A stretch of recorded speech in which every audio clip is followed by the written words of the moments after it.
कचरा घोटाले की अवैध कार्यप्रणाली संबंध में महापौर उप महापौर को कई बार निवेदन दिए गए।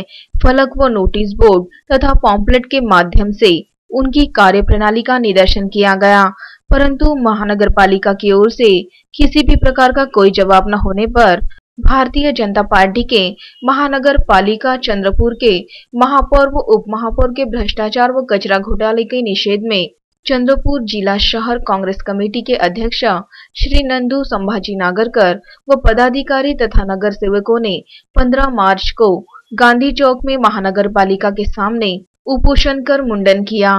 चंद्रपूर नगरपालिकेमध्ये जे भारतीय जनता पार्टीचे महापौर आणि उपमहापौर यांना वारंवार आम्ही निवेदन देऊन कशा प्रकारे हा भोंगळ कारभार आहे आणि कशा प्रकारे आपण ज्या कचऱ्याच्या घोटाळ्यामध्ये जास्तीचा पैसा देऊ केला आहे ते निदर्शनास आणून सुद्धा वारंवार आम्ही फलकांच्या माध्यमातून, नोटीस बोर्डच्या माध्यमातून आणि पॉम्पलेटच्या माध्यमातून सांगण्याचा प्रयत्न केला, तरी सुद्धा आमच्या प्रश्नाच्या उत्तराला ते सामोरे येऊ शकले नाही। म्हणून आज ही स्टेप इथे घ्यावी लागली आणि चंद्रपूर शहराचे अध्यक्ष काँग्रेस कमिटीचे आणि पदाधिकारी आज इथे या चौकामध्ये जे हार्ट ऑफ सिटी आहे या चौकामध्ये मुंडन करत आहे। हे अतिशय निंदनीय बाब आहे, कारण की जे टेंडर 20 लाख रुपयामध्ये 100 टन कचरा उचलायचं 7 वर्षासाठी ऑलरेडी दिलेलं आहे, त्याच्यानंतर परत त्यांना टेंडर काढायची गरज नव्हती आणि परत तुम्ही 100 टन कचरा आणणार कुठून हे नागरिकांना आम्ही दर्शवण्यासाठी आज इथे उपोषणाला बसलेलो आहोत। तुम्ही रस्त्यावर टॅक्स लावून राहिले,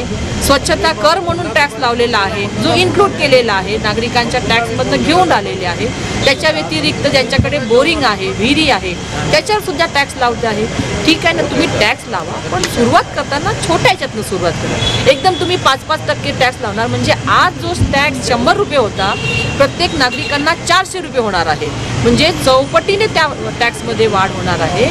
आजही आम्ही नागरिकांना विनंती करतो की ह्या प्रकार जो चालू आहे याच्यावर निषेध करण्यासाठी आणि जनसामान्य माणसांना जनजागृती करण्यासाठी आज बचत गटाच्या ज्या महिला कचरा गोळा करून राहिलेल्या घरोघरून त्यांच्यावर उपासमारीची पाळी येईल आणि नगरपालिकेने ठराव घेतला, आमसभेने ठराव घेतला की बचत गटाच्या महिलांना काम देण्यात येईल, त्याच्यामुळे नागरिकांकडून 3% आम्ही टॅक्स घेऊ असा आमचा ठराव झालेला होता।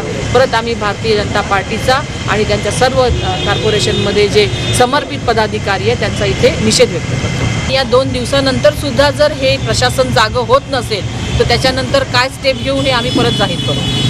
इस वक्त पूर्व जिलाध्यक्ष विनायक बांगड़े, पार्षद सुनीता लोढ़िया, वीर कारंगल, सुधीर कारंगल सहित अन्य पदाधिकारियों की उपस्थिति रही।